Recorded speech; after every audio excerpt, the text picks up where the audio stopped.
Hello મિત્રો, તો ફરી એકવાર તમારું સ્વાગત છે અમારી યુટ્યુબ ચેનલમાં.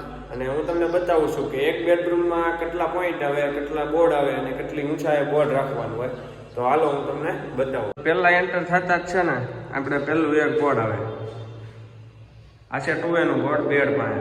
અને કમસે કમ 1, 2 અને 3 પોઈન્ટ આવે. એમાં છે એક લેમ્પનો, નાઇટ લેમ્પનો અને એસીનો. આ 3 પોઈન્ટ તો ફરજિયાત રાખવાના જ છે. અને આ એક છે પંખાનો. અને આ બોર્ડ છે 2A નું, જે બેડ પાસે સુતા સુતા ઓપરેટ થાય બધું 2A માં છે. લાઇટ પંખો 2A માં છે. આ પીળા વાયર છે ને એ 2A ના છે, તમે જોઈ શકો છો.